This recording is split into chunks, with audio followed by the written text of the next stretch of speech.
본문에 소금과 빛이 나오거든요. 13절에는 소금, 14절에는 빛이 나옵니다. 그럼 이 구절은 어떻게 나왔는가? 지난주를 봐야 되겠죠.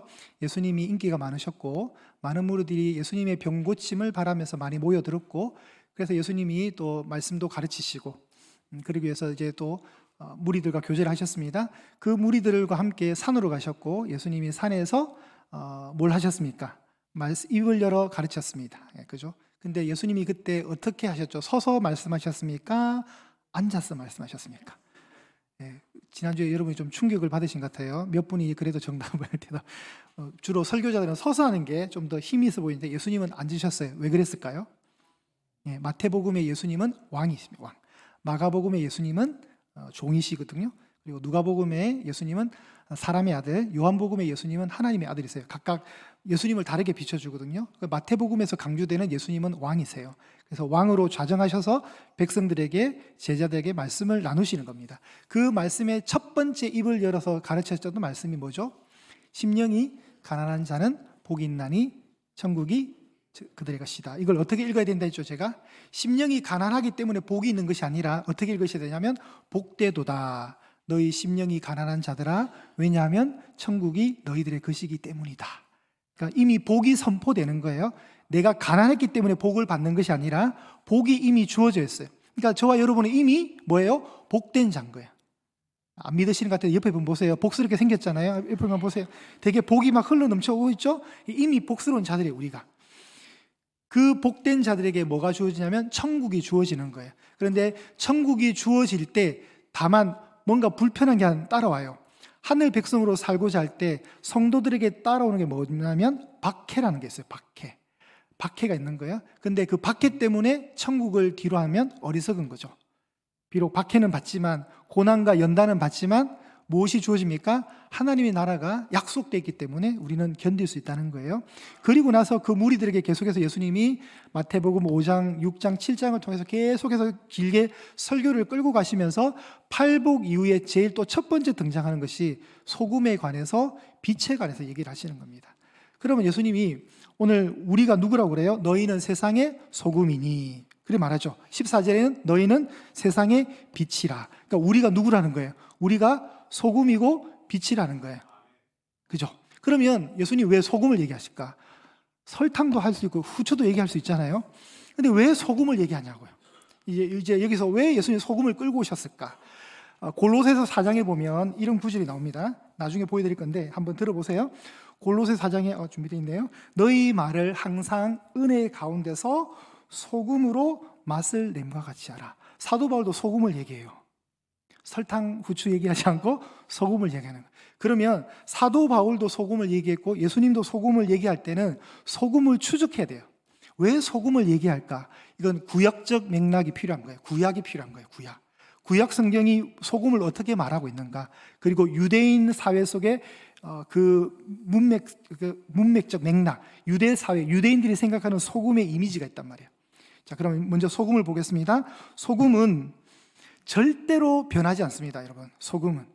소금은 절대로 변하지 않아요. 설탕은 변할 수 있고, 그죠? 후추도 변할 수 있어요. 오래 방치하면.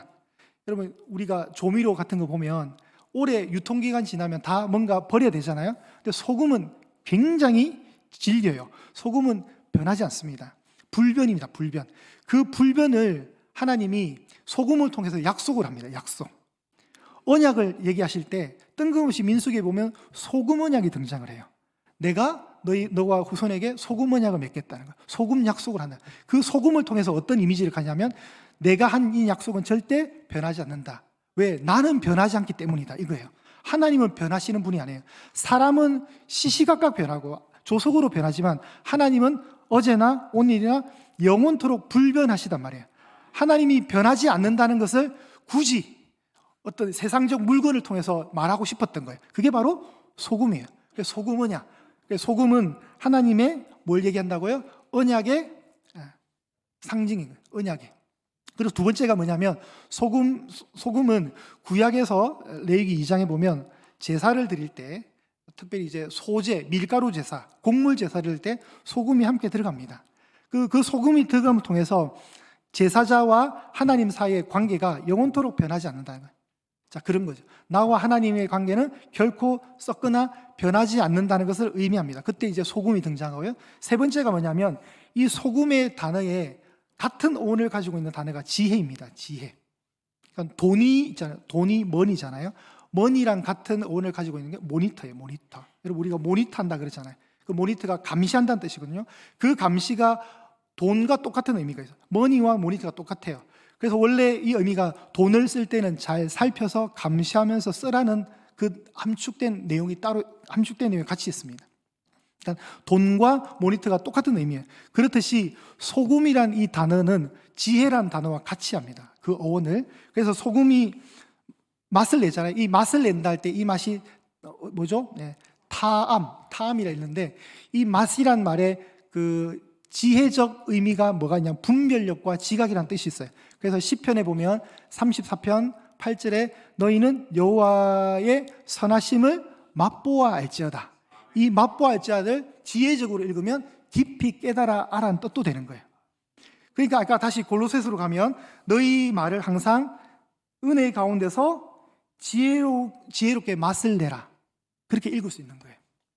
거칠고 이 부패한 세상 속에서 사람을 살리는 적절한 말과 행동을 공급하는 것이 그리스도인으로서, 성도로서, 크리스찬으로서의 지혜라는 걸 얘기하는 겁니다. 그러니까 소금이 그런 구약적 배경을 가지고 있어요. 그런데 그 배경을 가지고 있는 소금이 맛을 잃는데요. 오늘 본문 보세요. 너희는 세상의 소금이니 소금이 만일 그 맛을 잃으면, 여러분 제가 말씀드렸지만 소금은 절대로 맛을 잃지 않습니다. 소금은 절대로 그 본질 짠맛을 잃어버리지 않아요. 시간이 가도 변하지 않아요. 근데 예수님이 지금 그 소금이 맛을 어떻게 한다고요? 상실한대요. 잃어버린대요. 그럼 말이 안 맞아요. 우리가 알고 있는 소금이 아니에요. 소금은 여러분 불로 태워도 안 녹아요. 800도 이상 807도인가에서 녹는다더라고요. 안 녹아요. 진짜 질긴 녀석이에요. 그런데 소금이 그 맛을 잃는데요. 이 어떻게 된 것일까? 소금이 어떤 의미가 있냐면, 자, 예수님이 사셨던 그 팔레스타인 땅에, 이스라엘 땅 옆에는 사해 바다가 있습니다. 사해 바다. 사해 바다는 생물이 못 살아요. 저기는 염분이 너무 높아가지고 아무도 살지 못해요. 물고기가 없어요. 저 사해 바다에는. 근데 저 사해 바다에는 소금이 저렇게 있는 거예요. 저 돌에. 그러니까 우리가 보통 신안이나 이런 데 가면 소금 염전에서 소금을 이렇게 바닷물 모아놓고 땡볕에 열을 가해서 햇빛 때문에 이게 물기는 빠지고 물기는 증발하고 이제 결정체로 남는 게 소금인데, 이스라엘 사람들이 먹었던 소금은 그런 소금이 아니에요. 이스라엘 사람들은 저 바위에서 소금을 빼내는 거예요. 저 바위, 돌에서 소금을 긁어서 먹는 거예요. 근데 저 바위에 붙어 있던 소금이 습기에 많이 노출되면 모양은 소금인데 짠맛이 없는 그냥 돌덩어리가 되는 거예요. 가루. 그래서 그때 말하는 예수님이 말씀하신 소금, 그 소금은 사해바다에서 나왔던 저 돌에 붙어있던 소금인 거예요. 저 소금이 습기로 인해서 짠맛이 상실되면 이제 최후에 어떻게 된다고요? 최후에 사람들에 의해서 아무 쓸모없게 되니까 밖에 버려져서 사람들에 의해서 밟힌다는 거죠. 그 그림을 보여드릴게요. 어떻게 해요? 이렇게 밟힌다는 거예요. 쓸모없기 때문에 사용될 수가 없잖아요. 그러니까 이런 배경 속에서 예수님이 소금을 이야기하는 것인데, 우리도 똑같습니다. 여러분, 우리가 만일 소금의 그 정체성을 잃어버리면 세상 사람들과 똑같이 화낼 때 똑같이 화내고, 돈 앞에서 벌벌 떨 때 같이 떨고, 성공에 목매어서 하나님을 버리고 세상 것을 추구할 때, 그게 바로 맛을 잃는 소금이에요. 그러니까 성도는 소금인데 그 소금의 맛을 잃어버리면 우리는 아무런 존재감이 없는 거예요. 근데 감사하게도 여러분은 이미 소금이에요. 이미 소금이에요. 여러분 안에 뭔가가 있어요. 이제 그걸 더 나중에 말씀드리겠습니다. 그 다음 예수님이 얘기하시는 것이 바로 빛입니다. 빛. 너희는 세상에 뭐라고요? 빛이다. 예수님이 요한복음 8장 12절에 나는 세상에, 자 빨리 말씀하세요. 나는 세상에 빛이다. 제가 여러분에게 독특한 거 얘기하는 게 아니라 제가 정답을 알려드리고 있는 거예요. 예수님이 나는 세상의 빛이라 그랬어요. 그런데 예수님이 지금 오늘 우리에게 뭐라 얘기하죠? 너희가 세상의 빛이라는 거예요. 그게 왜 그래요? 왜? 제가 아버지로서 저희 아들과 닮았습니까? 안 닮았습니까? 안 닮았어요? 여러분 사무랑 닮았어요? 안 닮았어요? 안 닮았어요? 그럼 걔는 누구예요? 네, 닮았어요. 하나님이 빛이시니까 예수님의 빛의 속성이 있으니까 당연히 자녀인 우리가 뭐가 되는 거예요? 빛이 되는 거예요. 그러니까 이미 빛이에요. 내가 빛이 되도록 노력해야 되겠다. 이게 아니라 여러분은 이미 빛이에요. 여러분은 이미 소금이란 말이에요. 소금. 그러니까 정체성을 찾아가야 돼요. 여러분은 심령이 가난해서 복된 자가 아니라 이미 복된 자이기 때문에 심령이 가난해도 괜찮은 거예요. 왜냐하면 뒤에 하나님 나라가 딱 받치고 있잖아요. 왜냐하면 천국이 너희들의 것이기 때문이다. 이미예요. 이미. 소금도 이미. 여러분이 정체성이 이미. 근데 이 빛이 우리에게 왔고 우리가 비치고 그러다 보니까 예수님이 지금 아주 파격적인 발언을 하나 하시는데 16절 끝에 가보세요. 너희 착한 행실을 보고 하늘에 계신 너희 아버지께 영광을 돌리게 하라. 여러분 여기서 아주 독특한 것을 딱 발견해내면 참 좋겠습니다. 하늘 아버지를 어떻게 부르죠? 하나님을 아버지라는 거예요. 근데 아버지를 하면 안 돼요. 원래 구약의 하나님은 너무 거룩하시고 위엄이 가득하신 분이라 인간들이 함부로 하나님을 못 불러요. 10계명 3번 계명이 뭡니까? 내 이름을 망령되이 일컫지 말라. 그러니까 하나님을 함부로, 하나님의 이름이 뭐예요? 성경에 보면 여호와라 되어 있어요. 여호와. 그러니까 여러분 여호와라는 단어가 많이 나오잖아요. 그러면 성경을 이렇게 서기관들이 성경을 뺏겨 나갈 때, 복사본을 만들 때 하나님의 이름인 여호와가 나오면 어떻게 하면 목욕을 합니다. 우선 내가 하나님 이름의 여호와를 쓸 수가 없는 거예요. 목욕을 합니다. 정결한 상태로. 그리고 그 방금까지 썼던 붓을 새롭게 씻어요. 물에. 그리고 새롭게 잉크를 묻혀서 여호와를 쓰는데 여호와라 쓰면 안 돼요. 또 어떻게 하냐면 아도나이라고 씁니다. 아도나이로. 그러니까 예를 들면 이런 거예요. 참 죄송한 표현이지만 정용만이라는 이름이 나왔어요. 그러면 굳이 이렇게 하는 거예요. 여러분 정용만 이름이 거룩한 건 아니고, 자 정용만 이름을 정용만을 못 쓰고 지읒, 이응, 미음으로 표기하는 거예요. 그냥 모음을 빼버리고 자음만 쓰는 거예요. 그러면 사람들은 굳이 안 읽어도 하나님, 그러니까 여호와는 나의 하나님이시오 할 때 나의 하나님 이렇게 읽는 거예요. 그냥 나의 하나님은 여호와시다 할 때 어떻게 읽어야 돼요? 나의 하나님은 아도나이다 이렇게 읽는 거예요. 그냥 그걸 표현하지 않아요.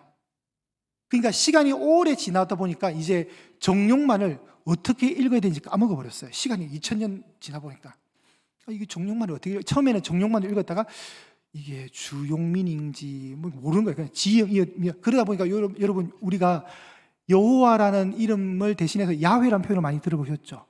그 야훼가 왜 튀어나왔냐면 여호와냐 야훼냐 이것도 지금 싸움하고 있는 거예요. 하나님의 원래 이름이 뭐냐? 야훼다. 아니다. 여호와다. 아니다. 야훼라니까 싸우고 있는 거예요. 그러니까 순복음 계열에서는 야훼로 많이 읽고 저희 장로교단은 여호와를 읽어요. 근데 제가 볼 때는 지금도 그래. 학자들이 확률로 따지면 야훼일 확률이 70%, 여호와일 확률이 30%. 그러니까 천국에 가시면 하나님 궁금한 게 있는데 하나님 이름 뭐였어요? 야훼였어요? 여호와였어요? 이렇게 물어보시면 돼요. 근데 어쨌든 성경에서 말하는 하나님의 그 이름은 우리가 함부로 부를 수 없었는데 예수님이 지금 하나님을 어떻게 표현하냐면 아버지라고 하는 거예요. 아버지. 우리는 자꾸 주기도문을 하다 보니까 하나님 아버지가 자연스럽게 나오지만 이 팔복의 설교를 듣고 산상수훈의 메시지를 듣는 이 당시의 무리들, 구약의 유대인으로서 구약을 잘 알고 있던 그 유대인들이 예수님의 입에서 툭 튀어나온 아버지의 말씀을 듣는 순간, 아버지라는 이 단어를 듣는 순간 팡 충격. 아니 하나님을 어떻게 아버지라 불러? 상상도 할 수 없었던 발언을 지금 예수님이 하시는 거예요. 그러니까 거룩하신 하나님과 우리 인간이 굉장히 수직적 관계 속에서 묶여 있다가 갑자기 아버지와 자녀, 아버지와 아들, 아버지와 딸의 관계가 되는 거예요. 그냥 어떻게 돼요? 지금 굉장히 편안해졌어요. 분위기가. 예수님이 지금 하나님을 아버지라고 부르는데 그것도 그냥 아버지야. 너희 아버지. 나의 아버지라 했으면 예수님의 아버지겠지만 이제 그게 아니라 너희들의 아버지께 영광을 돌리라는 거예요. 구약에서는 감히 범접도 할 수 없는 그 하나님이 여기서 신약으로 딱 넘어오니까 갑자기 아버지가 돼요. 왜 아버지가 되냐면 우리가 천국 백성이기 때문에 그런 거예요. 천국이 우리에게 주어졌기 때문에, 우리가 복된 존재이기 때문에 그래요. 복된 존재니까 이제 하나님께 감히 가까이 갈 수 없는 우리가 아버지와 자녀의 관계처럼 친밀한 관계가 되는 거예요. 그 친밀한 관계가 되니까 우리가 복된 존재가 되는 것이고, 우리가 빛의 자녀로 불릴 수 있는 거예요. 예수님이 우리에게 빛을 얘기합니다. 너희는 세상의 빛이다. 그런데 여기에 생뚱맞게 나오는 단어, 산 위에 있는 동네가 숨겨지지 못할 것이다. 여러분, 이 산 위에 있는 동네, 이러니까 또 우리는 몰라요. 산 위에 있는 동네? 산에 동네가 있나? 산 위에 동네가 뭐지? 모르죠. 그리고 여러분 15절에 보세요. 사람이 그 등불을 켤 때 말 아래에 두지 않고 등경 위에 둔다 그러잖아요. 이때 여러분 이 말이 뭔지 아세요? 말? 진짜 죄송하지만 저도 이번에 설교 때문에 알았어요. 저는 이 말이라 그러니까 발 밑에 두는 건 줄 알아요. 그냥 그 끝말로 이해했어요.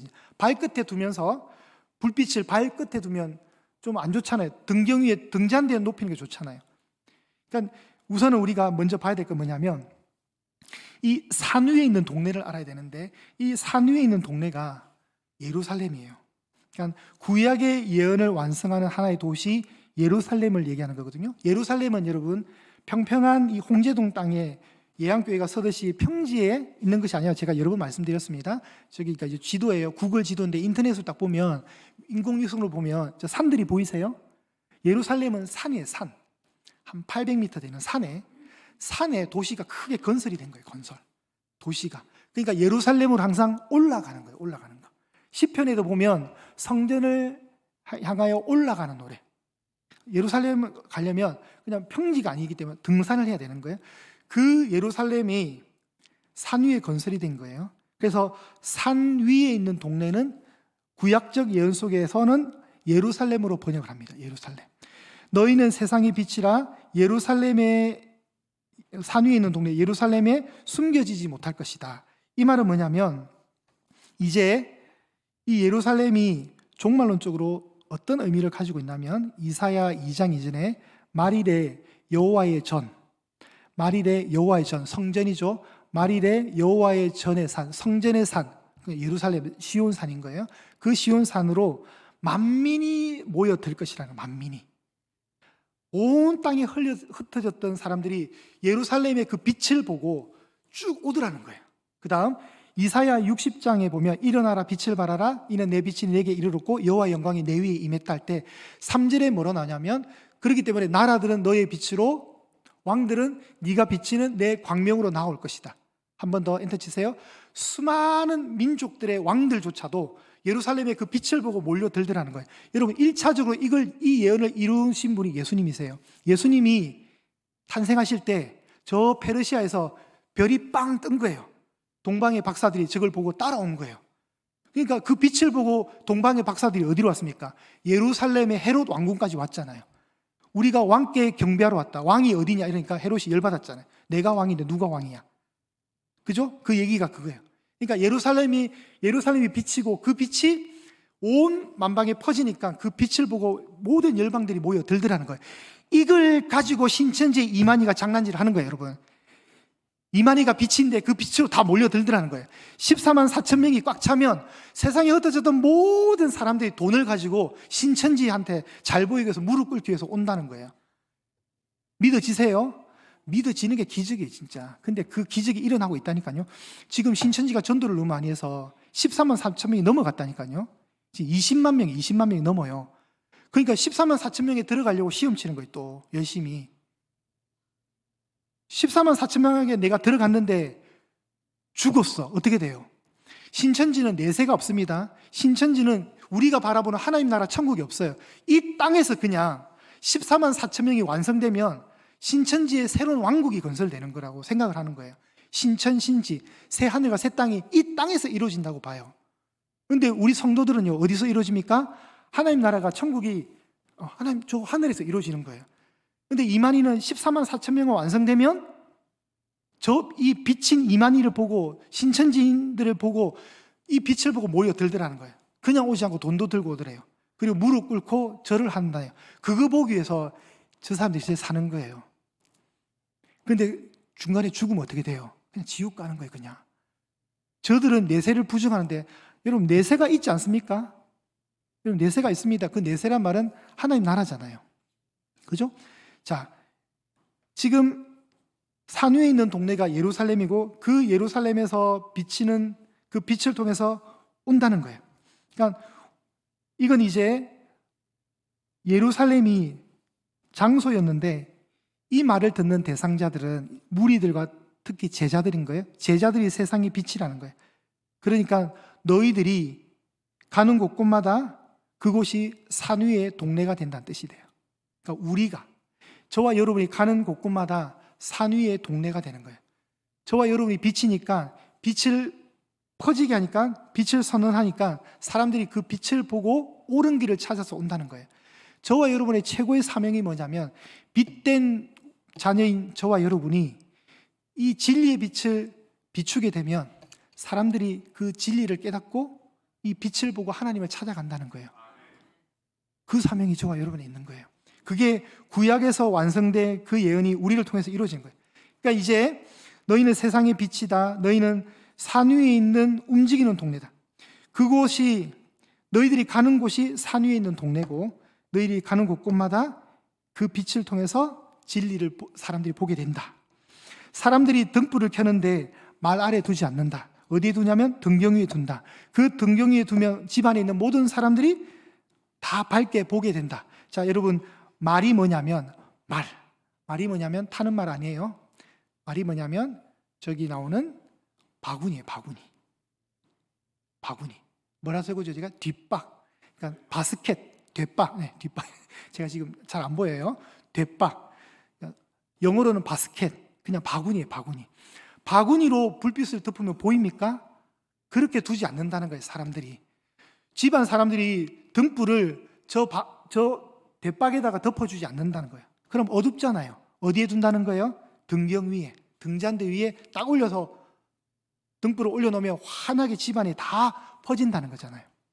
숨길 수 없다는 거잖아요. 그러니까 빛은 노출된다는 거예요. 빛은 숨길 수가 없다는 거예요. 빛은 노출될 수밖에 없고 그 빛은 또한 이 세상 한복판에서 노출된다는 거예요. 우리가 그런 존재예요. 우리가. 여러분이 가는 곳곳마다 어두워지면 안 돼요. 큰일 나요. 여러분이 가는 곳곳마다 밝아져야죠.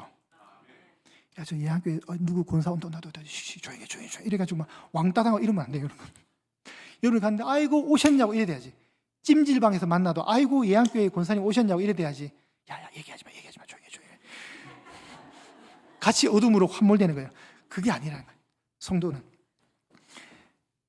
자, 그러면 이제 우리에게 주어진 숙제가 있습니다. 16절입니다. 16절은 여러분 합독할게요. 한번 같이 우리 진중하게 봅시다. 시작. 이같이 너희 빛이 사람 앞에 비치게 하여.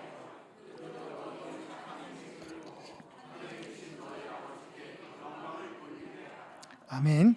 자, 여러분에게 이제 숙제가 주어지는 거예요. 여러분이 가는 곳마다 그곳이 산 위에 있는 동네가 된다 했죠, 제가. 그러면 여러분이 가지고 있는 그 빛이, 여러분이 가진 그 속성의 빛이 사람들 앞에 비칠 수밖에 없습니다. 왜냐하면 빛은 감출 수가 없거든요. 감출 수가 없어요. 그리고 그 빛된 행동, 여러분 안에 착한 행실이 나올 수 있습니다. 여러분 안에. 왜냐하면 여러분은 착하기 때문에 그래요. 착하기 때문에.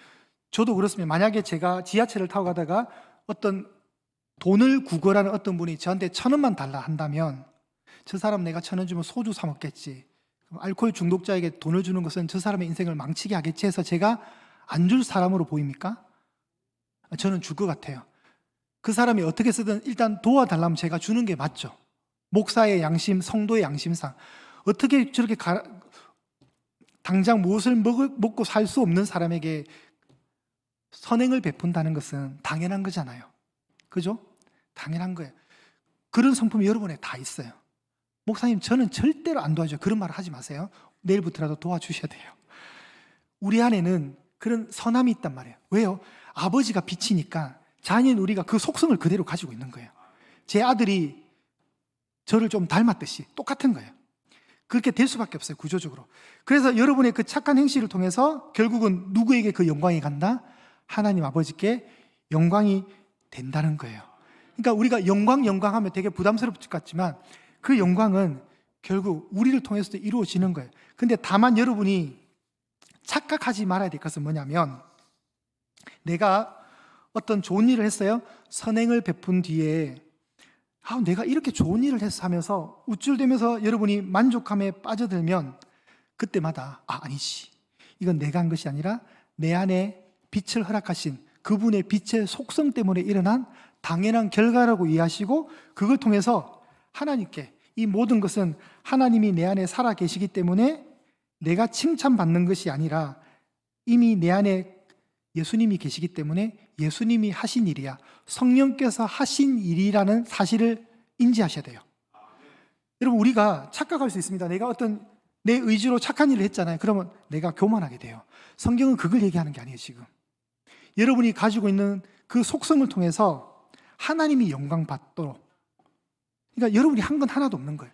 그 행동을 하는 것은 그냥 당연한 거예요. 그래서 여러분의 자랑이 되면 안 되는 거예요.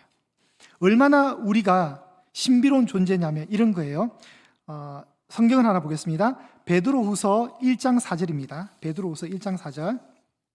잘 보세요. 말씀이 좀 어려운데, 이로써 그 보배롭고 지극히 큰 약속을 우리에게 주사 이 약속으로 말미암아 너희가 정욕 때문에 세상에서 썩어질 것을 피하여 신성한 성품에 참여하는 자가 되게 하셨느니라. 말이 어려운데 베드로 사도가 지극히 큰 약속, 보배롭고 지극히 큰 약속을 우리에게 준 것은 신성한 성품에 참여하는 자가 되게 하겠다. 그 신성한 성품이 뭐냐면 소금과 빛이라는 거예요. 여러분 안에 그게 있어요. 그러니까 어떤 결과가 나오냐면 다니엘과 세 친구의 이야기 같은 결과가 나오는 거예요. 자, 다니엘이 느부갓네살의 꿈을 풀어줬던 경력이 있습니다. 그리고 이제 다니엘도 그의 세 친구도 사드락과 메삭과 아벳느고도 함께 고위 관료직에 진출하게 됩니다. 그리고 이제 시간이 흐르면서 느부갓네살 왕이 교만하게 됐고 큰 금 신상을 세웁니다. 절해라는 거예요. 절해라는데 사드락과 메삭과 아벳느고라는 이 세 명의 친구가 절을 합니까? 안 합니까? 하지 않습니다. 하지 않으니까 협박을 받는 거죠. 절해라. 좋은 말 할 때 저희 못합니다. 그럼 죽는다. 그래도 저희 못합니다. 그러면서 사드락과 메삭과 아벳느고가 뭘 얘기하냐면 하나님이 우리를 지켜주실 것이다. 그리 아니하실지라도 상관없습니다라는 말을 합니다. 자, 시간이 지납니다. 느부갓네살 왕이 죽고 이제 제국이 바뀝니다. 바벨론에서 페르시아로 바뀝니다. 페르시아에 다리우 왕이 있습니다. 근데 여전히 다니엘은 국가의 2인자 총리 자리에 있습니다. 시기를 받습니다. 그리고 금령을 내립니다. 한 달 동안 그 어떤 누구에게도 기도하면 안 된다. 그러나 다니엘은 예루살렘을 향해서 늘 하던 대로 기도합니다. 사람들이 딱 꼬투리를 잡습니다. 그래서 어디에 들어갑니까? 사자굴에 들어갑니다. 그죠? 사자굴에 들어갑니다. 다 두 개의 결과가 어떻게 됐을까요? 사드락과 메삭과 아벳느고 죽었습니까? 안 죽었습니까? 안 죽었습니다. 다니엘 죽었습니까? 안 죽었습니까? 안 죽었습니다. 둘 다 안 죽었어요. 그걸 보면서 느부갓네살 왕이 사드락과 메삭과 아벳느고를 죽이려 했던 그 느부갓네살 왕이 그들이 안 죽으니까 하나님께 영광을 돌립니다. 너희들이 믿는 신이 진짜 신이다. 다리오 왕이 사자굴에서 죽지 아니하였던 다니엘을 보면서 뭘 합니까? 네가 믿는 하나님은 높임을 받을지어다. 다리오 왕이, 그 페르시아 제국의 왕이 하나님을 찬양합니다. 하나님께 영광을 돌리는 거예요. 자, 제가 불편한 이 좀 거친 표현을 써서 죄송하지만 사드락과 메삭과 아벳느고처럼 그 풀무불의 죽음의 공포 앞에서도 그리 아니하실지라도 우리는 절하지 못합니다라고 할 때 옆에서 보던 사람들은 저놈들 미쳤다고 그랬을 겁니다. 사자굴에 들어갈 수밖에 없는 상황 속에서도 다니엘이 고집을 꺾지 않으니까 주위에 있던 사람들은 저놈들 미쳤다 했을 겁니다. 근데 그 사람들이 미친 게 아니라 다니엘과 세 친구들 안에 뭐가 있습니까? 신성한 성품에 참여한 자는 그 성품이 있는 거예요. 그렇기 때문에 세상이 도대체 이해할 수 없는, 그러니까 보세요. 자기들의 생존의 본능을 넘어서는 모습들이잖아요. 죽음이라는 그 처참한 기다림 속에서도 그 생존의 본능을 뛰어넘는, 세상 사람들이 볼 때는 정말 미친 행동을 성도인 우리는 하더라는 거예요.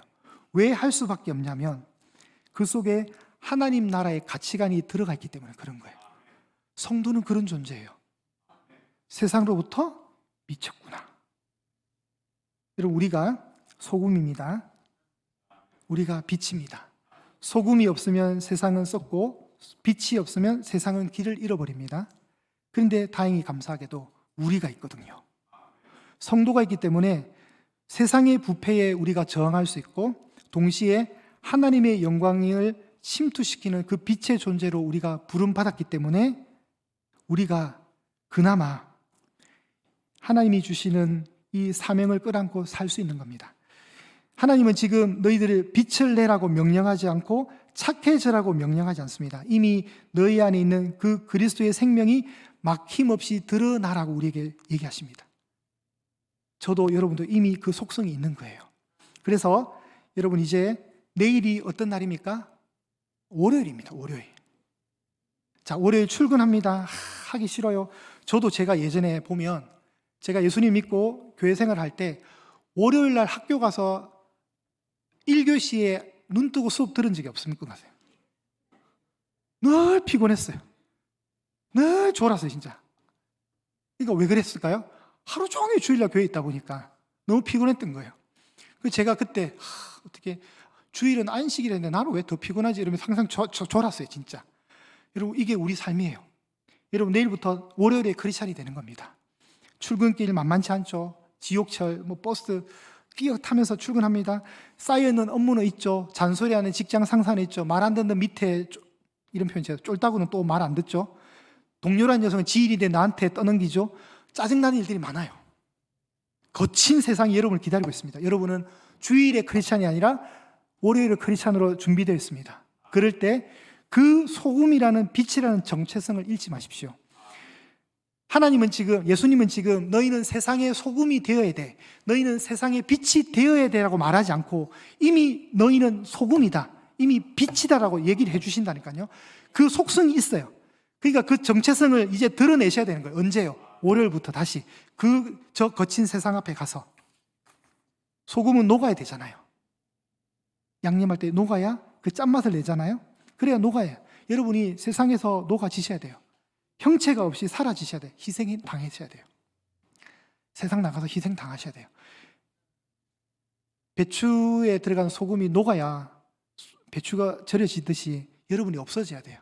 다만 여러분이 없어진다고 슬퍼하지 마십시오. 여러분이 없어지는 순간 하나님이 드러납니다. 와, 저 사람은 뭐지? 이래 되는 거예요. 미친놈 아니야? 그 소리 들은 게 정상이라니까요. 여러분이 빛입니다. 빛이 어떻게 숨길 수 있어요? 여러분 빛이기 때문에 감출 수가 없어요. 그래서 그 빛을 통해서 빛 대신 주님이 여러분을 통해서 드러날 수 있기를 축복합니다. 아, 저런 사람들이 크리스찬이구나. 아, 저런 사람들이 교회 다니는 사람이 저런 거구나. 깨닫게 해야죠. 또 질문할 수 있습니다. 목사님, 저는 도대체 불가능합니다. 저는 제가 무슨 소금이에요. 그런 말 하지 마십시오. 좋은 말 할 때 이미 지금 예수님 말하고 있다. 너희는 소금이다는데 제가 뭐라 얘기하겠어요? 저는 소금 되기 싫어요. 그냥 살래요. 그냥 설탕하면 안 될까요? 안 된다니까. 이 조직에 들어오는 순간 안 된다니까요, 여러분. 못 빠져나가요, 여러분. 저 부담스러워요. 저 아직 어둠인데, 저는 어둠이 좋은데 왜 자꾸 저보고 빛이라 그래요? 안 된다니까요, 여러분. 이제 되돌릴 수 없어요. 이 문에 들어올 때는 들어오지만 못 나간다니까. 이제 이 조직에서 못 나가요. 축도는 받고 나가세요, 여러분. 여러분, 고민하지 마십시오. 이미 우리는 이미 존재, 이미 천국의 백성이고 이미 복받은 자들이고 이미 소금이고 이미 빛이라는 거예요. 그러니 그 거룩하신 하나님을 아버지라 부르면서 그 아버지께 여러분의 그 행실을 통해 영광을 돌리시라는 거예요. 자연스럽게 될 거예요.